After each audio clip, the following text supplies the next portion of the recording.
Alright everyone, let's talk about something that's been getting a ton of buzz lately in the crypto space. A new project called Remittix, or RTX. If you've been anywhere near crypto Twitter, or YouTube, you've probably heard the whispers. People are calling it the next XRP, or even XRP 2.0. Now, whenever I hear comparisons like that, my first instinct is to be skeptical. Because let's be honest, we've seen this movie before. A new coin pops up, gets hyped to the moon with promises. And then, well, sometimes it doesn't quite pan out. But with RTX, the chatter is getting a little too loud to ignore. So I decided it was time to smash the like button for the YouTube algorithm and do a deep dive to see what's really going on.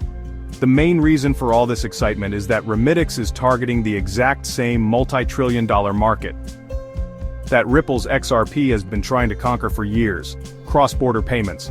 We're talking about the massive, slow, and expensive system banks use to send money from one country to another. For decades, this has been controlled by old-school networks like SWIFT, which can take days and charge hefty fees.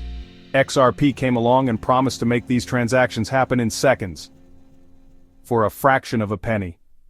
Remittix is making a very similar promise. But they claim to have learned from XRP's challenges, and built a system that is supposedly more decentralized and regulator-friendly from the get-go. So, what is Remittix at its core? Think of it as a digital handshake for international money transfers. It's a cryptocurrency and a network designed to let financial institutions move value across the globe almost instantly. Let's get into it. So how does the Remittix network actually pull this off? Let's break it down without getting lost in jargon. The magic behind Remittix is its consensus mechanism. They call it the proof of trust protocol. Forget Bitcoin's energy-guzzling proof of work, and forget complex proof-of-stake systems. Proof of trust is extremely fast and efficient. Network participants, mainly regulated banks and payment providers, are validators. Validators confirm transactions before they hit the ledger. The trust part is key. Remittix uses a federated model, not fully open. New validators must be vetted and approved by existing ones. Think of it like an exclusive club. The big advantage here is speed. Known validators can reach consensus in just 2 to 3 seconds. That lets the network process thousands of transactions per second.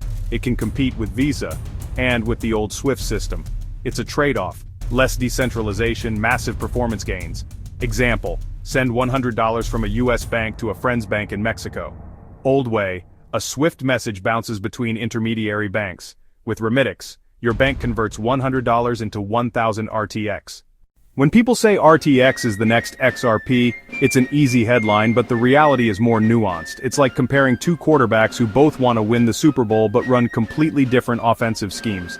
Yes, their ultimate goal is identical: to become the go-to digital asset for cross-border finance. Both RTX and XRP are designed to be bridge currencies offering speed and low costs.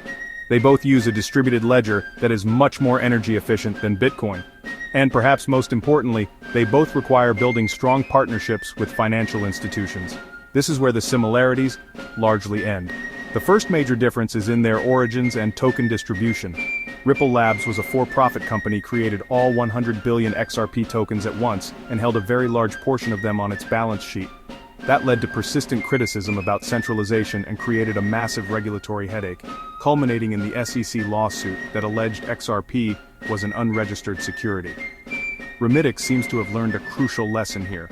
It was launched by the Remittix Foundation, a non-profit entity based in Switzerland, a country known for its clearer crypto regulations.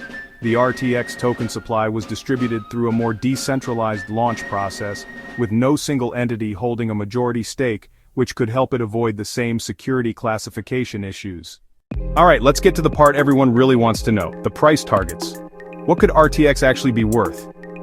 Before I throw out any numbers, let me be crystal clear. This is not financial advice, and you should always do your own research.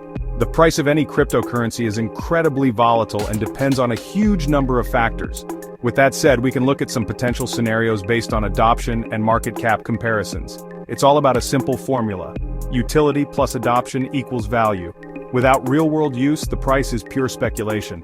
But if Remittix starts getting adopted, we could see some serious movement. Let's start with a conservative price target.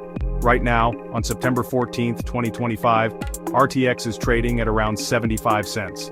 with a circulating supply of 20 billion tokens, giving it a market cap of $15 billion. If Remittix successfully captures just a small slice of the remittance market from smaller players, and secures a few key partnerships with mid-tier banks over the next 18 to 24 months, it's not unreasonable to see it challenge for a top 15 spot in the crypto market. So, after digging through everything, what's my final take on Remittix? Is it the revolutionary XRP killer? Will it mint a new generation of millionaires? Or is it just another overhyped project destined to fade away? The honest answer, it lies somewhere in the middle and its future is far from guaranteed. I am genuinely impressed with the approach the Remittix Foundation has taken. They seem to have carefully studied the journey of Ripple and XRP. Ultimately, Remittix is a high-risk, high-reward play. It has a better-than-average chance of succeeding because it's tackling a real problem with a well-thought-out solution. As always, thank you so much for reading.